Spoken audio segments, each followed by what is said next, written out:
Welcome to Through the Bible via FEBC Radio. Join us in discovering the beauty and mystery of God's Word. Each study is amazing in its own way. Let's begin.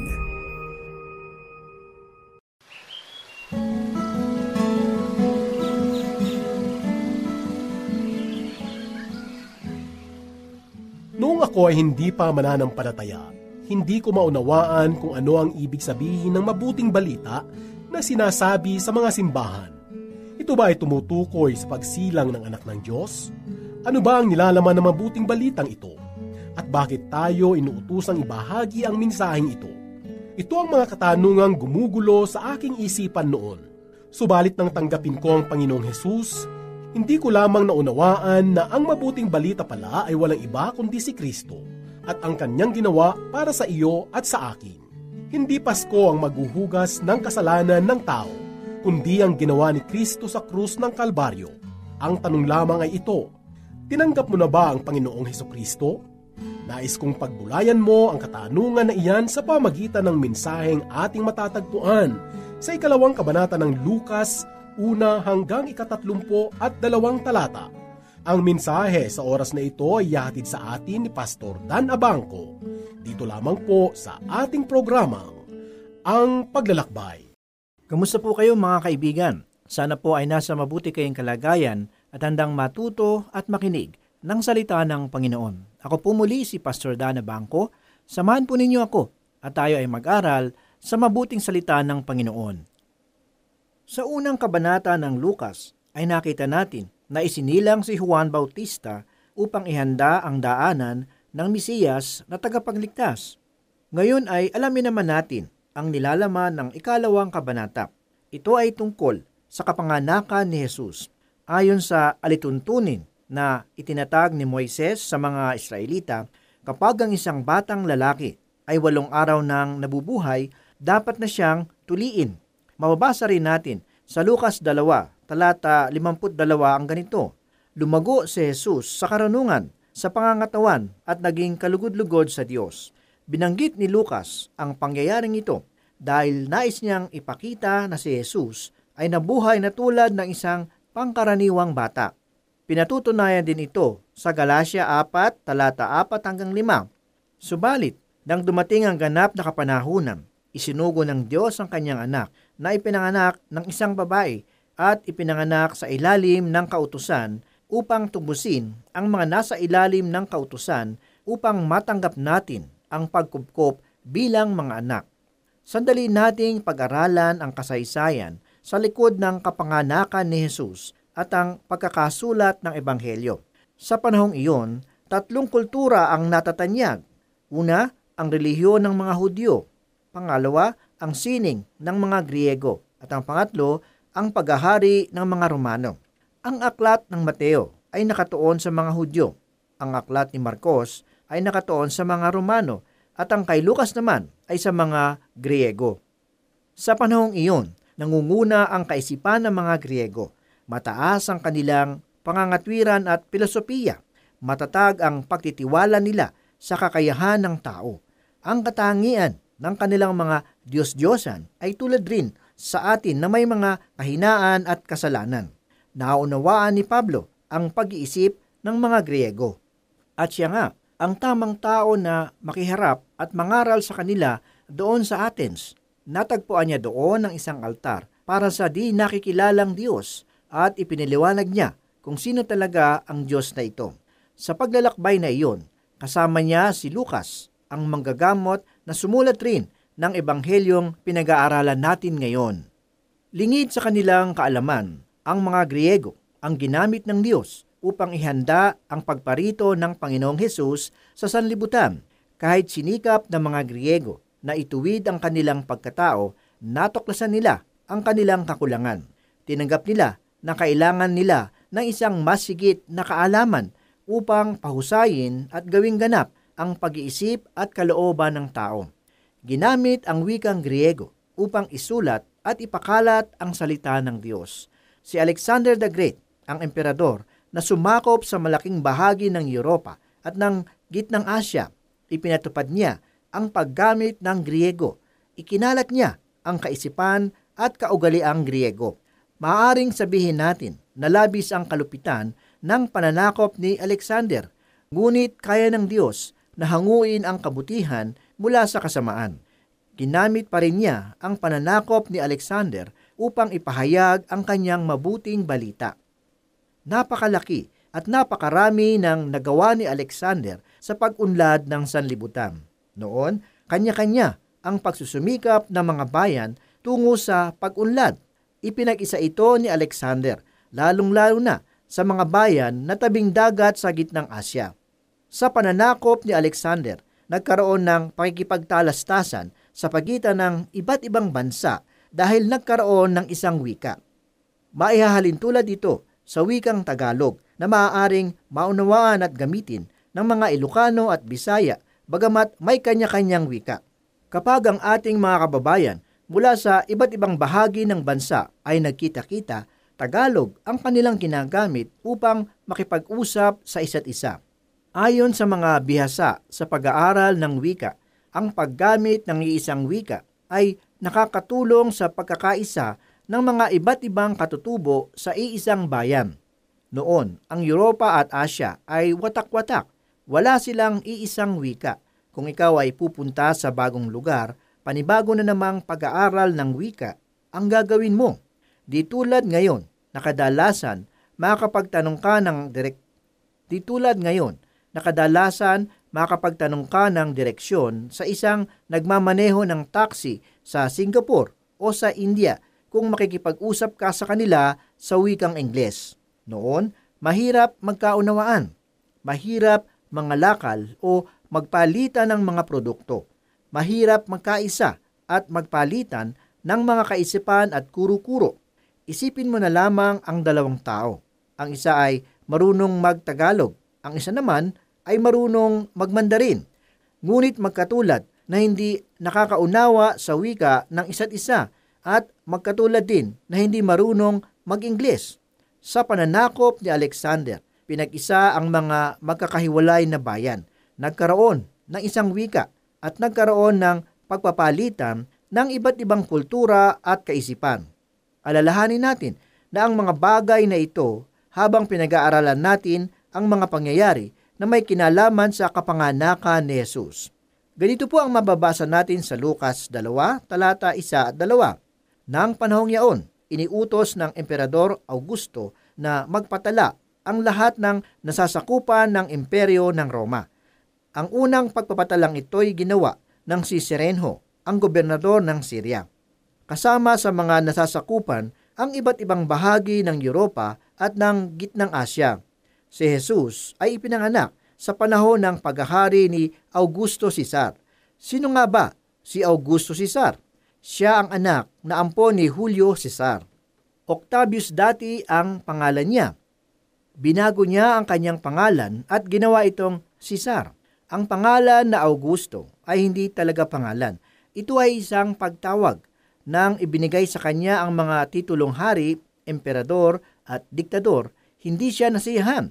Pinili niya ang katagang Augusto upang tukuyin ang sarili bilang isang Diyos. Binigyang halaga ni Lucas si Augusto Caesar. Ipinag-utos ng taong ito ang paniningil ng buwis sa lahat ng nasasakupan. Ayon kay Lucas, unang ipinatupad ang paniningil ng buwis ng si Quirino ang gobernador ng Syria. Ganito po ang mababasa sa talata 3 hanggang 7. Kaya't umuwi ang bawat isa sa sariling bayan upang magpatala. Mula sa Nazaret, Galilea, si Jose ay nagpunta sa Bethlehem, Judea, ang bayang sinilangan ni Haring David, sapagkat siya'y mula sa angkan at lahi ni David. Kasama niyang umuwi upang magpatala rin si Maria na kanyang magiging asawa, na nooy kagampan. Samantalang nararoon sila, dumating ang oras ng panganganak ni Maria at isinilang niya ang kanyang panganay at ito'y lalaki. Binalot niya ng lampi ng sanggol at inihiga sa isang sabsaban sapagkat wala ng lugar para sa kanilang bahay panuluyan. Umalis si Jose at Maria sa Nazaret sa Galilea upang magtungo sa Judea sa Bethlehem, ang lungsod ni David. Bakit kinailangan din ni Maria na magtungo sa Bethlehem? Dahil siya rin ay mula sa lipi ni David. Nagagalak ako kapag binabasa ang mga talatang ito. Ipinapakita nito kung paano pinagtugma-tugma ng Panginoon ang mga pangyayari gamit ang kanyang di masukat na kapangyarihan upang mapatupad ang dakila niyang layunin. Ang pananakop ni Alexander the Great ay nangyari ilang daang taon bago ipanganak si Jesus. Ngunit ganito kaaga pa lamang kumikilos na ang Diyos. Siya ang Panginoon ng kasaysayan, ng nakaraan, ng kasalukuyan at ng hinaharap. Nais ngang itatag ni Cesar ang sarili bilang Diyos at ipinag-utos niya ang paniningil ng buwis sa lahat. Ang kautosang ito ang nagdala kay Jose at Maria kung saan ipinanganak ang anak ng Diyos. Sabi sa Mikas 5:2, "Ngunit ikaw, Bethlehem sa Ephrata, na maliit upang mapabilang sa mga angkan ng Huda, mula sa iyo ay lalabas para sa akin ang isa na magiging pinuno sa Israel, na ang pinagmulan ay mula ng una, mula ng walang hanggan." Nahayag ito ilang daang taon bago pa ipanganak si Jesus. Ipinag-utos ni Cesar na sambahin siya. Ngunit siya ang naging kasangkapan upang ipanganak ang anak ng tunay na Diyos sangayon sa mga sinabi ng mga propeta. Ngayon, wala nang nagbabayad ng buwis kay Cesar. Wala na rin ang kanyang mga hukbo. Ngunit napakaraming tao ang sumasamba sa Panginoong Hesus. Lahat ng mga pangyayari ay isinaayos ng Diyos. Para sa mga taong walang sasakyan na tulad natin, napakalayo ng pagitan ng Galilea at ng Bethlehem. Walang dahilan upang magtungo si Jose at Maria sa Bethlehem dahil napakahirap maglakbay para sa isang nagdadalang tao. Ipinag-utos niya na magpatala ang mga tao sa bayan ng kanilang kapanganakan. Maihahalin tulad ito sa botante na nagpaparehistro sa bayan na kanilang tinubuan. Ang mga tulad ni Jose at Maria ay kailangang magpatala sa Bethlehem dahil sila ay mula sa lipi ni David at kilala sila ng mga nagmula sa lugar na iyon. Hindi alam ni Cesar ang utos niyang maningil ng buwis ay gagamitin ng Diyos upang dalhin si Jose at Maria sa Bethlehem. At dahil nga rito, natupad ang pahayag na ipanganganak ang Mesiyas sa bayan ng Bethlehem. Pangalawa, natupad din ang pahayag na ang Mesiyas ay magmumula sa angkan ni David. Kahit ang mga maliliit na pangyayari ay pinansin ni Lucas. Nang isinilang ni Maria si Jesus, ito'y kanyang binalot sa mga lampin. Ang makapangyarihang anak ng Diyos ay nakalampin. Totoo at hayag ang kanyang pagiging tao. Ito ang Diyos na nagkatawang tao. Sa talata 8 ay ganito ang ating mababasa. Sa lupain ding yaon ay may mga pastol na nasa parang nagpupuyat sa pagbabantay ng kanilang mga tupa. Maraming mga tao ang nagtatanong kung kailan ipinanganak si Jesucristo. Dabanggit sa Biblia na nang ipanganak si Jesus, may mga pastol na nagbabantay sa kanilang mga tupa sa gitna ng gabi. Kung ito'y Disyembre, labis na malamig at hindi kakayanin ng mga pastol ang manatili sa labas, hindi sinasabi ng Biblia kung ano ang tumpak na petsa ng kanyang kapanganakan. Hindi rin binabanggit ang petsa ng kanyang pagpapapako sa krus. Hindi ito ganoon kahalaga. Ang mahalaga, siya ay ipinanganak, siya rin ay ipinako sa krus para sa ating mga kasalanan. Sa talata 9-11 ay ganito po ang sinasabi. Biglang lumitaw sa harapan nila ang isang anghel ng Panginoon at lumaganap sa paligid nila ang nakasisilaw na kaningningan ng Panginoon. Natakot sila ng gayon na lamang, ngunit sinabi sa kanila ng anghel, "Huwag kayong matakot. Ako'y may dalang mabuting balita para sa inyo na magdudulot ng malaking kagalakan sa lahat ng tao, sapagkat isinilang ngayon sa bayan ni David ang inyong tagapagligtas, ang Kristong Panginoon." Nakatutuwang pagmasdan ng isang sanggol na bagong silang. Kung ikaw ang kanyang magulang, hindi mo mapigilan na maging abala para sa kanya. At kung ikaw naman ay kamag-anak o kaibigan ng mga pinagpalang magulang, hindi mo mapipigilan ang makipagbahagi sa kanilang kagalakan. Ganito ang pagpasok ng Panginoon sa sanlibutan at kakaiba ito sa inaasahan ng karamihan noong panahong iyon. Ang unang pagdating ng Panginoong Hesus ay bilang isang mahinang sanggol.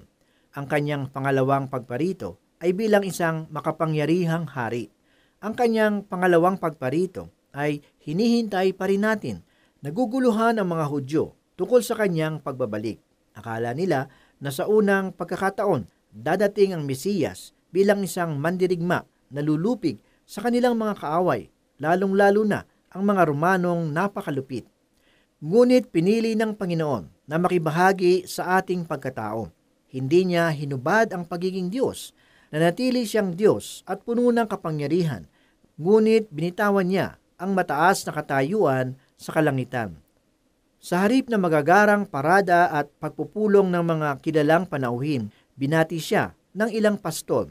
Dapat iniwan ni Cesar ang kanyang paniningil ng buwis upang dumalaw sa sabsaban sa Bethlehem at sumamba sa Panginoong Hesus. Ngunit hindi inangkin ni Hesus ang karangalan. Dumating siya ng lihim bilang isang sanggol. Sa talata 12 ay ganito po ang sinasabi. Ito ang palatandaan. Matatagpuan ninyo ang isang sanggol na nababalot ng lampin at nakahiga sa sabsaban.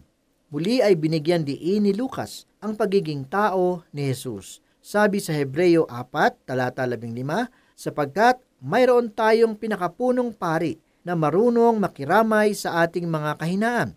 Isa na tinukso sa lahat ng mga paraan, gaya rin natin, gayon may walang kasalanan. Naunawaan niya ang ating mga kahirapan dahil siya mismo ay nakaranas ng mga ito. Ibig sabihin nito ay maaari rin nating makilala ang Diyos dahil inako ni Jesus ang pagiging tao. Nagkaroon ng tulay sa pagitan ng Diyos at tao. Ganito naman po ang ating mababasa sa talata 13 hanggang 14. Biglang lumitaw sa tabi ng anghel ang isang malaking hukbo ng kalangitan na nagpupuri sa Diyos. Pagpuri sa Diyos sa kaitaasan at sa lupa'y kapayapaan sa mga taong kinalulugdan niya.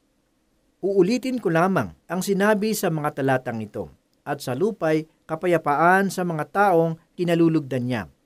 Marami ang mga naguudyok ng kapayapaan, na tila nasa atin bilang mga tao ang susi ng kapayapaan. Napakaraming mga usapang pangkapayapaan, ngunit madalas ay hindi nagiging matagumpay ang mga usapang ito. Sa Isaias 48, talata 22 ay ganito ang sinasabi, walang kapayapaan para sa masama, sabi ng Panginoon. Si Satanas ay nagahari sa daigdig. Ngunit hindi ito ibig sabihin na walang kapangyarihan ang Diyos dito sa sanlibutan. Ibig sabihin nito, niyayakap ng maraming tao ang mga pamamaraan ng dyablo. Ito ang dahilan kung bakit nagkakadigma ang mga bansang hindi nagkakasundo. Ito ang dahilan kung bakit matindi ang galit at pag-iimbot ng mga iba't ibang lahi laban sa isa't isa. Ngunit ipinangako ng Diyos ang kapayapaan sa mga taong kanyang kinalulugdan. Ang unang hakbang tungo sa tunay na kapayapaan ay ang pagsisisi sa ating mga kasalanan at ang pagtanggap kay Kristo bilang tagapagligtas. Kung gagawin mo ito, malalaman mo ang kapayapaan ng Diyos. Sa Roma 5, talata 1 ay ganito ang sinasabi, kaya't yamang tayo'y inaring ganap sa pamamagitan ng pananampalataya, mayroong tayong kapayapaan sa Diyos sa pamamagitan ng ating Panginoong Hesukristo. Nang si Kristo ay unang pumarito sa mundo, dala niya ang ganitong uri ng kapayapaan. Kapayapaan sa ating kalooban na nagdudulot ng pakikipagkasundo sa Diyos at sa kapwa. Sa kanyang pagbabalik, darating siya bilang prinsipe ng kapayapaan. Pupuksain niya ang kasamaan at dudurugin niya ang lahat ng paghihimagsik laban sa katwiran. At sa panahong iyon, itatatag niya ang tunay na kapayapaan. Ngunit hanggat hindi pa siya nagbabalik, hindi magkakaroon ng pandaigdigang kapayapaan. Basahin naman po natin ang talata 15 hanggang 16. Nang makaalis na ang mga anghel pabalik sa langit, ang mga pastol ay nag-usap-usap, tayo na sa Bethlehem. Tingnan natin itong binalita sa atin ng Panginoon. At nagmamadali silang lumakad at nakita nila sina Maria at Jose at ang sanggol na nakahiga sa sabsaban. Nagmamadali ang mga pastol patungong Bethlehem. Natagpuan nila doon sila Jose at Maria at Jesus. Marahil sila ang pinakaunang dumalaw sa sanggol dahil sinabi sa Mateo na hindi pa dumating ang mga pantas. Sa katunayan, nang makita ng mga pantas si Jesus, siya ay nasa isang bahay na at maaaring ilang buwan na ang nakalipas mula nang siya ay ipinanganak. Tunghayan po natin ngayon ang talata 17 hanggang 20. Kaya't isinaysay nila ang mga sinabi ng anghel tungkol sa sanggol na ito. At nagtaka ang lahat ng nakarinig sa sinabi ng mga pastol. Natanim sa isip ni Maria ang mga bagay na ito at kanyang pinagbulay-bulay. Umalis ang mga pastol na nagpupuri sa Diyos at nagpapahayag ng kanyang kadakilaan dahil sa lahat ng narinig nila at nakita na ayon sa ibinalita sa kanila ng anghel. Pinagbulay-bulayan ni Maria ang mga pangyayaring ito sa kanyang puso. At dahil may panganib sa buhay ng sanggol, dinala nila Jose at Maria ang bata sa Ehipto at paglipas ng ilang panahon, nagbalik sila sa Nazaret. Dahil naging bahagi si Jesus ng isang sambayanan, napasailalim din siya sa batas ni Moises. Siya mismo ay naging masunurin sa mga tuntuning ito. Basahin po natin ang talata 21. Makaraan ng 8 araw, dumating ang panahon upang tuliin ang bata. Tinawag siyang Jesus, ang ibinigay ng anghel bago siya ipinaglihi sa sinapupunan. Nang sumapit na ang mga araw ng kanilang paglilinis, ayon sa kautusan ni Moises, kanilang dinala siya sa Jerusalem upang iharap siya sa Panginoon. Ayon sa batas ni Moises, ang isang babaeng nagsilang ay marumi hanggang sa lumipas ang 40 araw matapos ang kanyang panganganak. Matapos nito, magdadala siya ng handog sa Panginoon. Ang paghahandog na ito ay para sa paglilinis at pagtutubos sa mga kasalanan. Kahit si Maria ay may kasalanan din at kailangan ng kaligtasan sa pamamagitan ng pananampalataya. Sa nalalaman natin sa Biblia, si Jesus ay hindi nagdala ng alay sa templo. Ito ay tanda na wala siyang kasalanan at hindi niya kinakailangang maghandog para sa paglilinis at pagtutubos. Ang mga nagkasala lamang ang nag-aalay ng ganitong handog.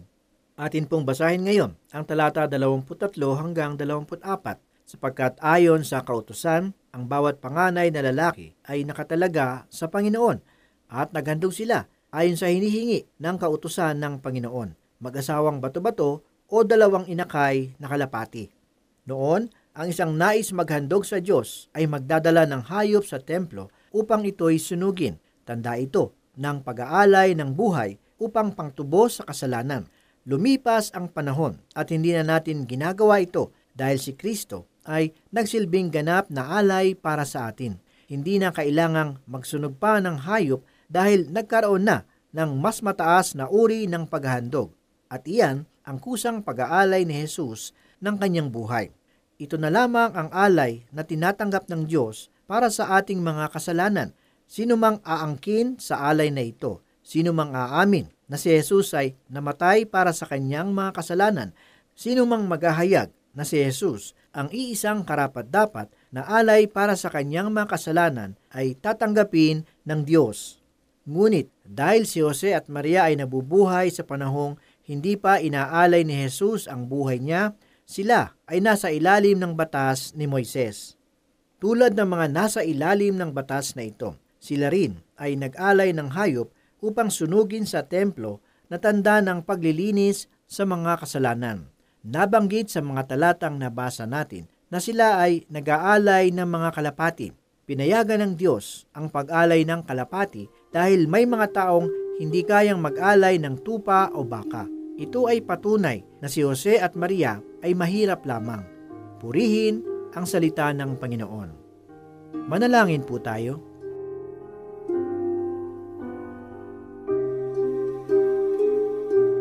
O Amang makapangyarihan sa lahat, muli kami po ay nagpupuri sa iyong banal na pangalan.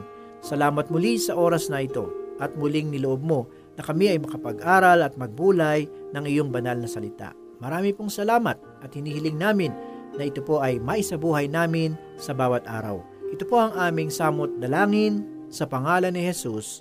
Amen. For more teaching from God's whole Word, you can listen through this station, FEBC Radio. For questions, comments, Bible requests, or learning resources, email us at bzasinfo@febc.ph. This is Through the Bible. See you again for more learning on the next episode.